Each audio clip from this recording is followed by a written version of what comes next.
มาปลาโถพี่น้อยนี่แหละห้องน้ำห้องเดิมพี่น้อยจักเม็ดในบ่อเจ็บ2 เมตรคูณ 2 เมตร 5อ่าสุดงามบ่พี่น้องเนาะผู้ใดว่างามก็กดเหล็กหนึ่งมาแน่ เคยกินบ่เฮ้ยแม่มาถามว่าไม่ต้องเดิมบ่อยลองถามมันเคยบ่แล้วสิบอกจะเคยกินมาเลย เคยเต้นน้อยนะนับเต้นน้อยเคยกินใส่อะไรเต้นน้อยเพิ่นแหละสมัยเรียนใส่ไปอยู่ได้กินมาอยู่เฮือนไปถ่ายแต้มทุเรียนพี่น้องมาเนี่ยเอาทุเรียนมาฝากน้องเดิมแบบนั้นนั่นเดียวอยู่นี่ก็มี นี่ตัวสุกพี่น้องปอกง่ายมาเบิ่งไกลๆนี่พี่จิ้มก่อนเอาเนี่ย โอ้กินกับข้าวแต่ว่ามากินข้าวกับทุเรียนพี่น้องเอ้ยคือหอมจุ้ยโอ้หอมบ่บ่เจ้าพี่เห็นบ่ของแท้เหมือนกันเอ้าลองเบิ่งลองดื่ม ตื่นเต้นตื่นเต้นอีกดีใจน้องดื่มกินทุเรียนพี่น้องเอ้ยแซ่บแซ่บบ่ป้าแม่บ่เจ็บกินกับข้าวอ่ะเจี๊ยบหวานบ่หวานแซ่บแห้งดูมั่งอย่างที่น้องอยากกินหลายที่สุดเธอเล่นเรียนเดี๋ยวได้กินแซ่บมื้อนั้นบ่แม่นอะโวคาโดเดี๋ยวอะโวคาโดมาดูเรียนนี่พี่ใจเรียนนอนเนี่ยทุเรียนได้กินแล้วชื่นใจแซ่บแซ่บเด้อะโวคาโดนี่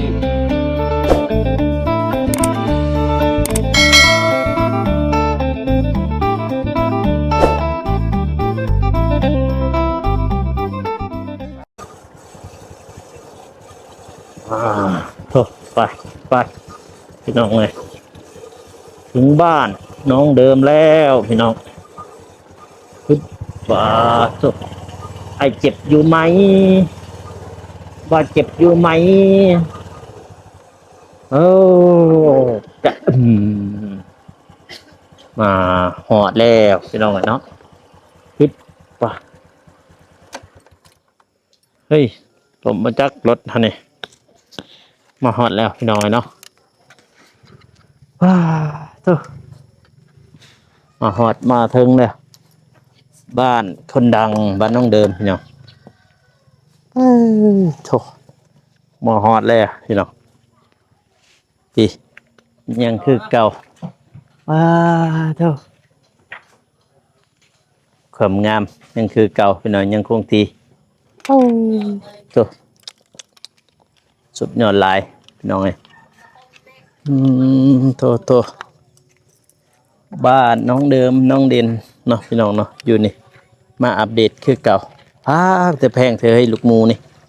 โอ้ลูกหมูจะแพงแต่ติดโตบ้านน้องเดิมหรือว่าบ้านเบ้าเจ็บ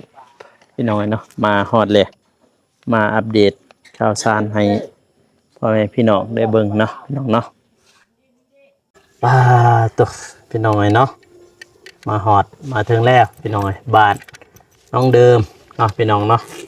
เมื่อกี้ที่มาผู้ตั้งแต่บ้านน้องซาลีเพิ่นเลยพี่น้องเนาะตัวบ่าวเจ็บเพิ่นก็อยู่นี่พี่น้องเนาะก่อนอื่นก็กราบสบายดีเด้อพ่อแม่พี่น้องเนาะบ่ว่าสิอยู่ภายในหรือว่าต่างประเทศกันยินดีต้อนรับเข้าสู่ช่องเบาโก้ชนบทสปปลาวพี่น้องเนาะตัววันนี้ก็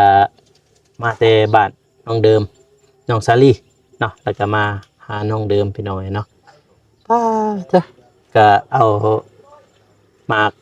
ทุเรียนให้เพิ่นเนาะพี่น้องเนาะหมากทุเรียนเพิ่นยางหมากทุเรียนพี่น้องเนาะมาเบิกมาติเถอะปึ๊บเอาทุเรียนพี่น้องเนาะเอ้ยเบิ่งเถอะ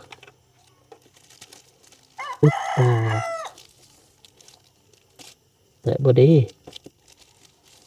แกะอันนี้ ได้แล้วอึ๊บ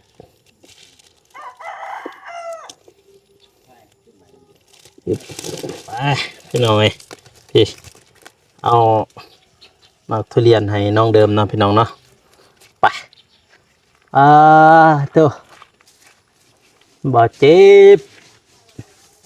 โอ้สบายดีบ่เจ็บอยู่นี่บ่เออขอพี่น้องขอ ของมัน เคยกินบ่เฮ้ยแม่มา ถามว่าไม่ต้องเดิมบ่อยลองถามมันเคยบ่แล้วบอก จะเคยกินบ่ล่ะ เคยเต้นน้อยนะนับเต้นน้อย เคยกินใส่อะไร เต้นน้อยเพิ่นนะสมัยเรียน ใส่ไปอยู่เฮือนอยู่ได้กินมาอยู่เฮือนไปสาแต้งมัน แมนเขาเคยซื้อกินซื้อที่พี่น้องให้ยังเคยมีเต้นน้อย ว่ากูให้ได้จำมาได้ว่าตอนไปกับบักเล่ไปกับเบาเล่น่ะแน่นั่น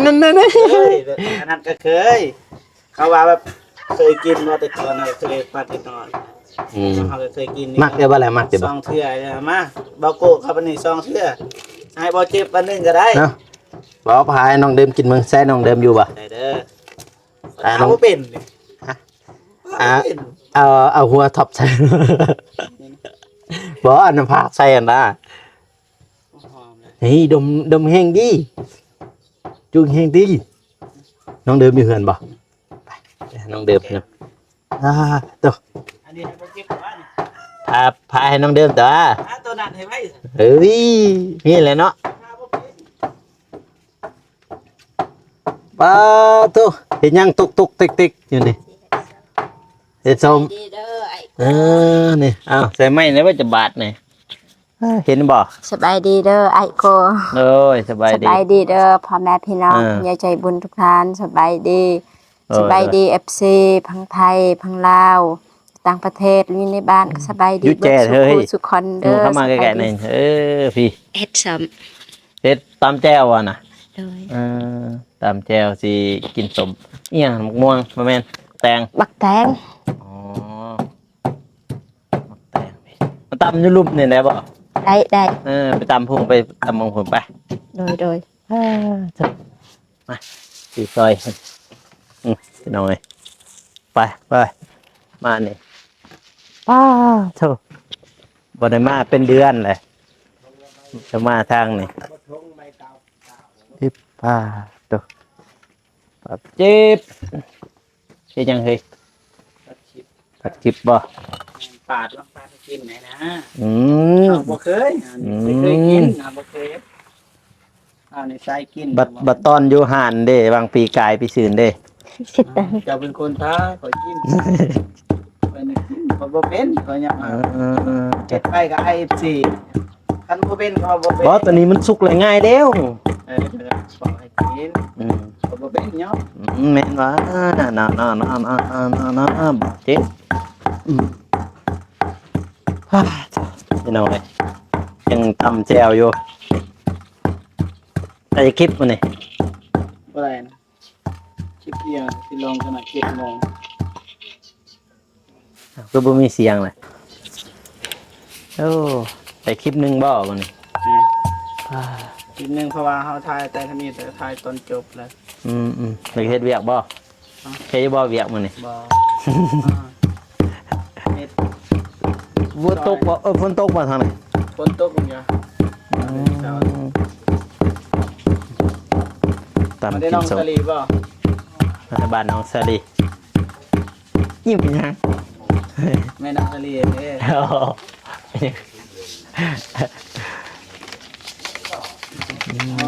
เฮ็ดส้มบ่ โดย ทำสม เป็น โอ้ยังว่าท่านเบิดบ่ปลาแดกอันนี้นี่อึบว่าน้ำปลาร้าตำสุกปรุงตามแม่บุญล้ำเก่า ได้สั่งบ่แม่นนะ บ่แม่นี่ใช่แม่บุญล้ำไหนเที่ยงห้องบอกแม่นบ่ บ่ยายผู้อันนั้นให้นี่เบิดแล้ว เบิดแต่ดอนแซ่บ เดิน อันนี้ตั้งบ่ ต่างแล้วแม่บุญหลำก็ว่าต่าง วันนี้ตัวนี้เบานุ่งเราให้นี่ แม่นบ่น้องเดิม โดย อืมเด่นไปใช่ ไปไทยหน้า ไทยนา โดย อ๋อ ลูกนะน้องเด่นเขาอยู่เพื่อนเนี่ย มือเอินเขาดำหน้า ดำหน้าไปมื้ออื่น หน้าเอ้ย น้องถึงมาดำบ่ หน้าอยู่ใน มาอยู่นี่ ยี่สิใช่ เอ้ยอยู่ในอยู่บ้าน โอ้เอ้ยนี่นี่ โดย อ๋อ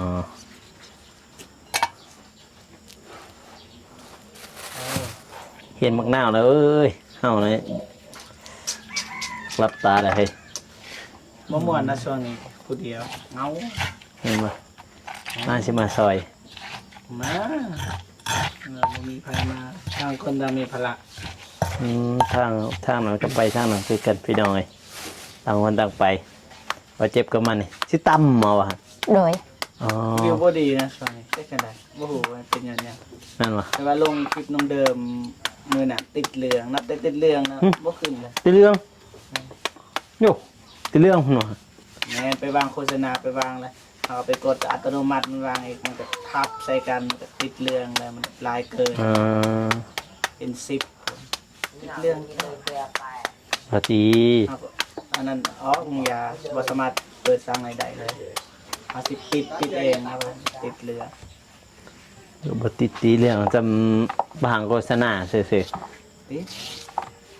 เพราะว่ามันดนนะเพราะว่ามันทับไปดีรอมันลายเลยนะครับที่ไปกด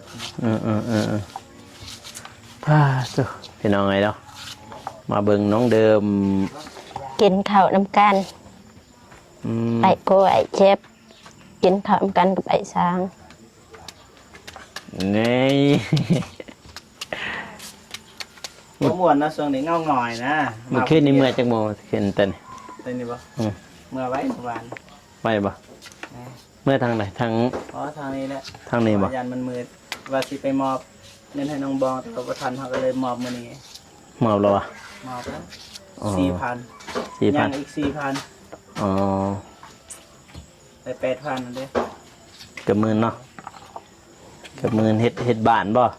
ไอ้เชฟ แต่ปรึกษาทีมงานเฮานี่แหละปรึกษาว่าเฮาสิซื้อได้ก่อนนะเพราะว่าน้ำมันมีได้8,000 อืม ก็ซื้อไว้นั่นได้เงี้ย ซื้อยังล่ะบัดนี้บ่ทันได้ซื้อมันจะให้เงินให้เรา บ่ให้มอบแต่ว่าเฮาก็เอาคืน อ๋อ เฮาต้องซื้อ อ๋ออ๋อ เอาซื้ออิหยังก็ได้แต่ว่าซื้อใหม่อิหยังบ่พอเฮาก็ลมกัน พี่เอา ซื้ออิหยังบ่ฮู้ว่าสิไปทางใดก่อนน้องบองนะเขาสิซื้อไว้ก่อนหรือว่าเขาสิไปซิมก่อน อืมต้องซิมมีแผนแล้วบ่ นี่ อืมทางงบทางเจ้าบ่ มีอยู่แต่ว่าเราถ่ายแดงเอาแล้ว อ๋อไอแดงมาแต่บ้านน้อง แม่นแล้ว สลี บ้านน้องสลีต่อ อ๋อ บ่ได้พักไว้เป็นงาน อืม ต่อทางนี้ แม่นแล้วต่อมานี่อีกแล้ว มานี่ก็น้องบองอีกบาทนี่ กลับไปก็มา ม่ เนาะ วนเลยบ่ได้พักบ่แมันอย่างอื่นม่วนไม่เอา หมู คันบ่ไปก็บ่ได้ FC ทาเบิ่งนะเขาต้องไป อ่า คันบ่แม่นเจ็บไข้รีรอ ๆ ถึงหยุดใจกันต่อไปสุดหนึ่งไปบ่ไปบ่ได้ FC เขาอยากเบิ่งผู้ถานะเข้าใจว่าคนถานะ อืม คนถามันสิด้นนะมื้อหนึงบ่ได้ลงคลิปมันสิล้มสิตายเลยบ่อยากเบิ่งคือเฮาเนี่ยคันเอาถารู้สึกว่าด้น แม่น โอ้แบบนี้เลยเนาะ เลย จับเอาสมัยตะกี้แต่ก่อน จับเลยบวงมีในบนไซส์สมัยก่อน นี่ตัวอย่างกินอยู่ในนี้ยุมเอาของ กิน เสียบ แซ่บมักเขามักแบบนั้นเลยจับเอาคือศพจับเอาบวงนะบ่ปันใด อืม คันมีเข่าก็จุ่มไม่ได้เลยกินคันใส่บวงก็รู้สึกว่ามันบ่มีรส ตอนแรกน้องเด่นมาบ่ มา อ๋อ เป็นไง แล้วนอนหน้า เอามา อืม แกะนี่นะบ่โกรธจะแกะเลยทากินเท่านั้นเลยด้วนเลย ด้วย อยากลองด้วย ทั้งได้อยากทั้งนี้ทั้งนั้น ทางเฮานี่นะ เด้ ทางน้องเดิมก็มีนะเด้ อันนี้พิเศษที่เฮาแต่ว่ากินทำกันเป็นบ่นะ กินกัน แกงทีประมาณอะไรอยู่ไหนเนี่ย บูเลยเฮ้ย ได้ว่า3 ก็ได้แหละเนาะอุ้ยเอาบ่เนาะเอาบ่เนาะ โบเจ็บนะ มันใจบ่ ตะดีหอยรถนี่มือนี่จีเบิ้งเป็นยังหัวหอย ทุเรียนพี่น้องนี่เอาทุเรียนมาฝากน้องเดิมแบบนั้นน้อยเดียวพูนอยู่นี่ก็มี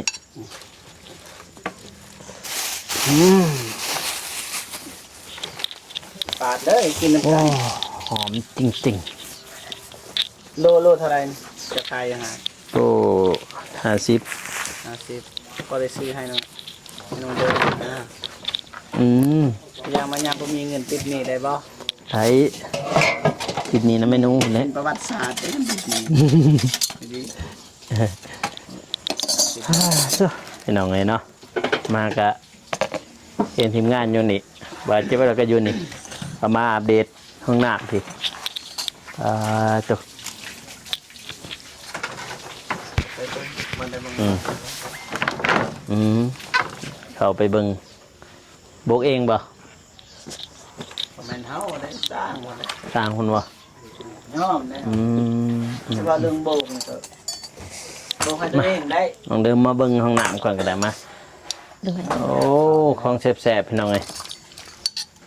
ของแสบๆเลยที่เขาแกะบนจบกินข้าวแรกมาวันนี้ ด้วย อืม กินข้าวแรงแกงฮอนแล้วก็เมื่อ น่ากินเขาเหมือนกัน อืม สร้างเอ้ยยำยำเมือดจิจ่าเบ้อ ก็แบบนี้มากินข้าวน้ำกันเด้ออาย มาเบิ่งห้องน้ำกันมาว่ามาอัปเดตเบิ่งห้องน้ำพี่น้องเลยเนาะ โอ้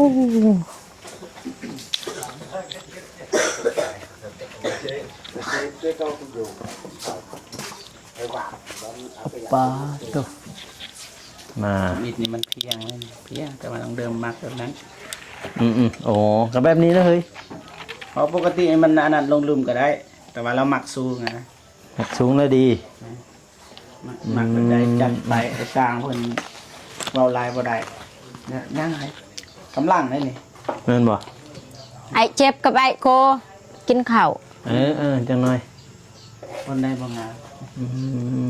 เนี่ยเบิดมาแต่นี่คิดว่า มาปลาโถพี่น้อยนี่แหละ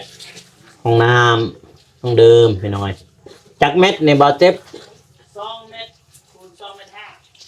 2 เม็ดคูณ2 เม็ด 5ตกงามบ่พี่น้องเนาะผู้ใดว่างามก็กดเหล็ก1มาแน่ผู้ใดว่าบ่งามกดเหล็ก2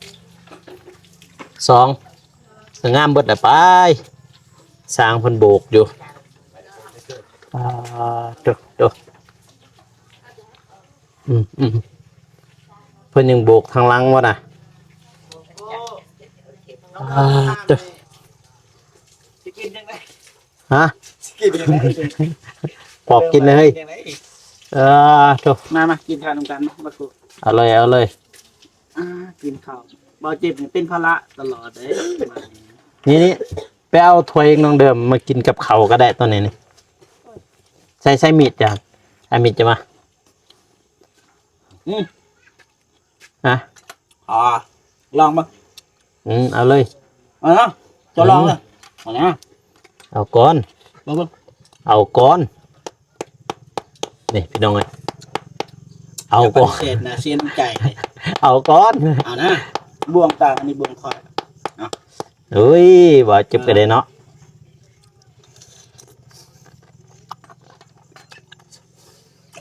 ไอโก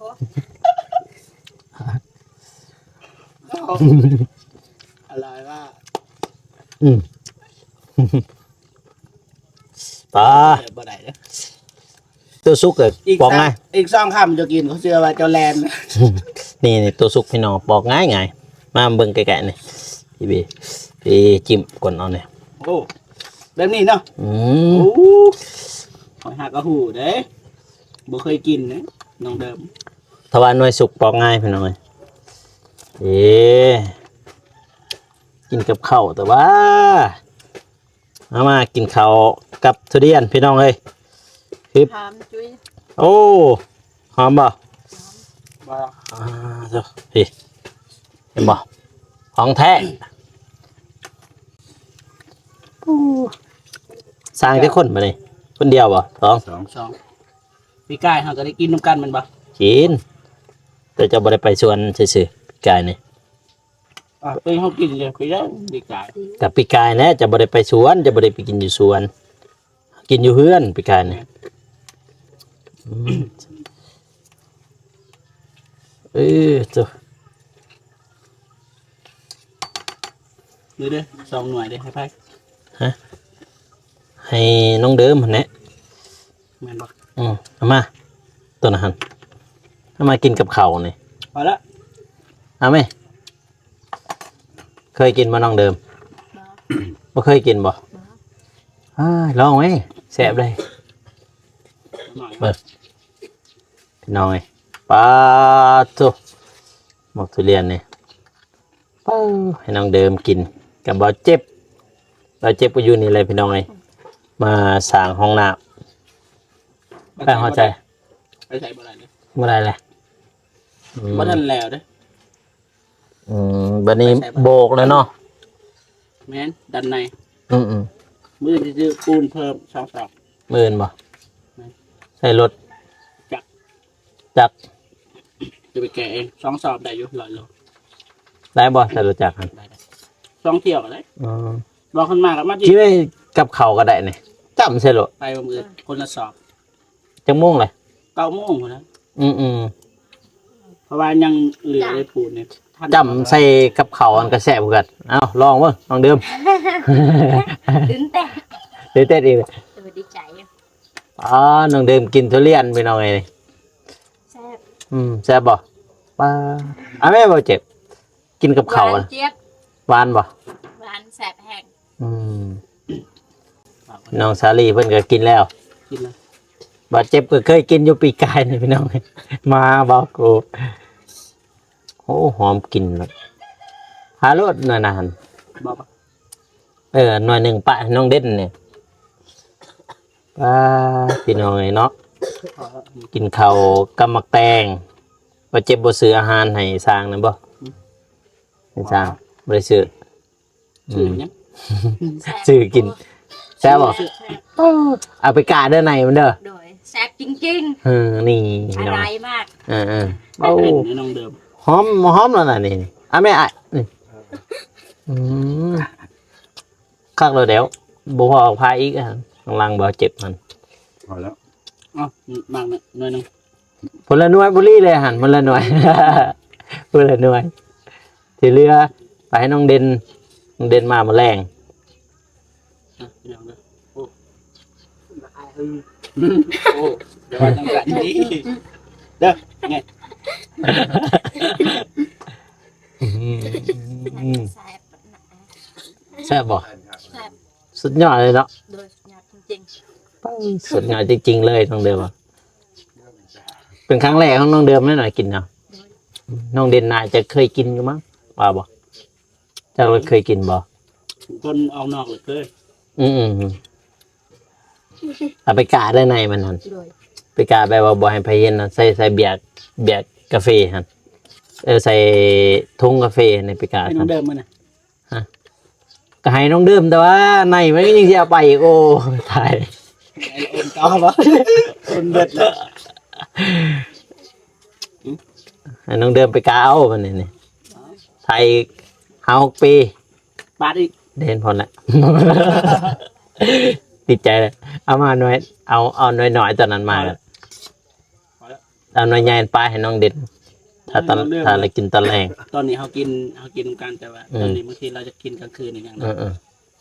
ห้ามกินเป๊ปซี่เด้อน้ำอัดลมมาให้กินได้ เป็นยัง ฮะ เป็นยัง ก็บอกให้กินพวกน้ำอัดลมพวกเป๊ปซี่พวกเครื่องดื่ม กัดกินอันนี้แล้ววะ เป็นยัง ให้ใจฝืด อ๋อ เพื่อได้ฮู้ก็คอมเมนต์มาแน่พี่น้องเอ้ยเรื่องนี้ แต่ว่า ขอบใจหลายๆเด้อไอ้โค ใช่ไหมนี่ มาแรกบุจะพากันนี่พาเองสองคนจ้ะ ขอบใจหลายๆเด้อไอ้โค อืม ที่มาให้ทุเรียนให้น้อง โดย เดิ โด ม ย กับ ไอ้เจ็บ จริงเหรอ ไอ้ช้างกินน้ำกัน น้อยนะ ใจลายๆได้กินครั้งแรกในชีวิตขอให้ไอ้โกอยู่เย็นเป็นสุข โดยสา สุข ธุ ภาพแข็งแรงอย่าเจ็บอย่าจนลำ โด นี้ ย ด้วยเหตุเวียการงานใดก็ขอให้ประสบผลคุณสำเร็จ โดยสาธุ สาธุ พี่น้องไงเป็นกินครั้งแรกพี่น้องเนาะน้องเดิมเพิ่น น้องเดิมเนี่ยน้องเดิมอย่างเมื่อบ้านพี่สาวบอกให้บอกเย็บไปส่ง อยู่เพิ่นบ่ โดย เมื่อใด นี่เลย มันนี่จักหน่อย มื้อนี้จะน้อยนี่ โดย บัดนี้มีแต่น้องเด่นอยู่นี่มื้อนี้ โดย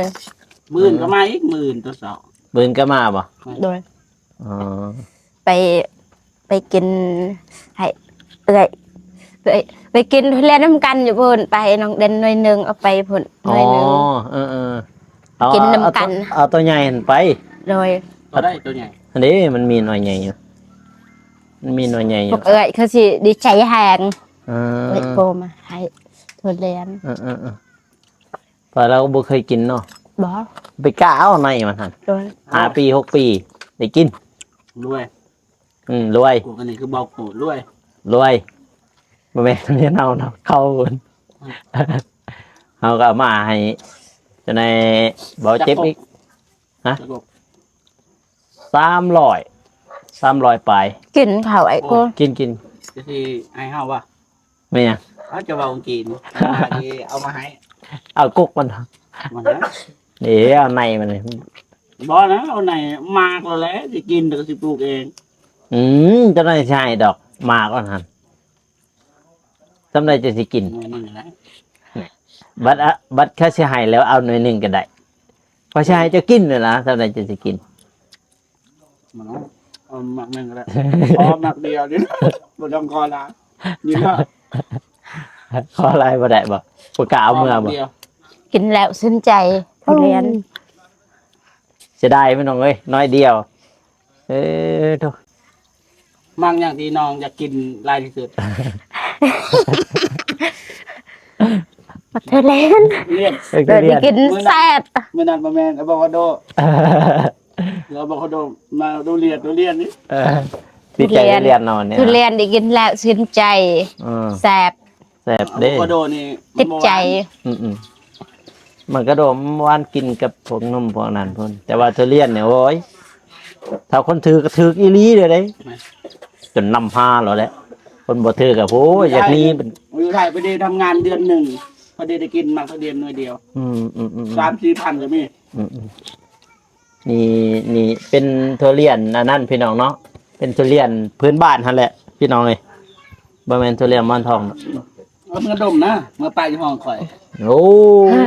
เจ็บเอ้ยจะสินำหาหั่นก็สิบอกฉันจะได้ยินกินน่ะจะสินำหาหั่นจะเจ้าก็จะสินำจะสินำหาหน่วยมันหั่น เป็นยัง จะสินำหาจะสิกินจะอยาก เพราะว่าเขาอยากเลยได้ดมกินก็ได้เลย ติดอยู่บันดาลไกล โอ้ย ๆดมเลย เดี๋ยวเลยโอ้ยพี่น้องเนาะ จังนาทีแล้ว ซึ้นใจจริงๆได้กินทุเรียน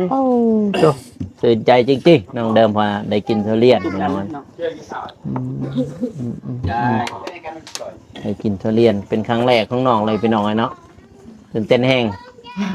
แม่น้องซาลีเพิ่นก็เคยกินคือกันแต่ว่าน้อง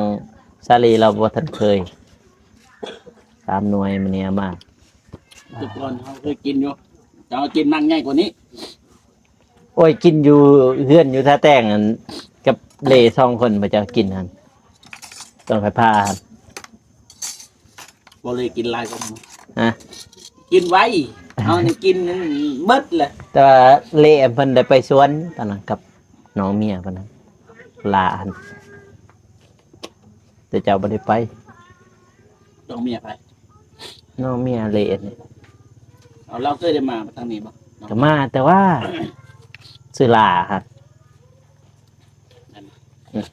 บ่เคยเห็นนะ โอ้ยเป็นยังดอกผู้ชาย ช่วงเจ้าไปกับใบเตียงกันบ่ ก่อนหน้านั้นอีก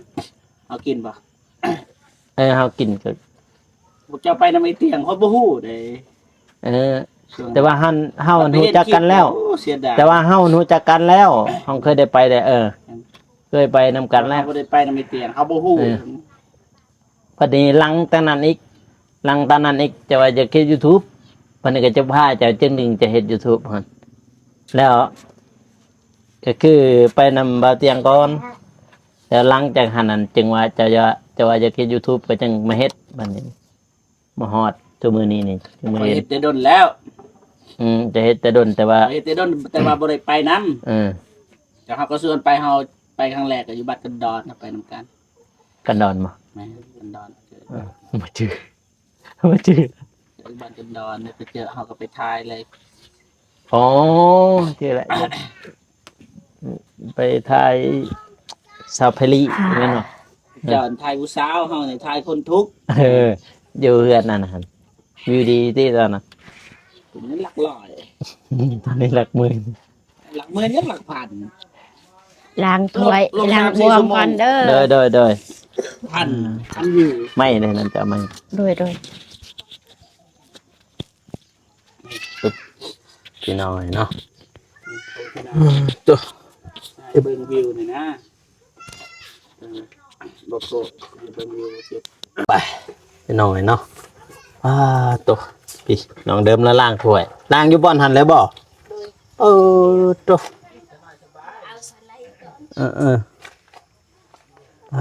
มาทางนี้พี่น้อยเนาะ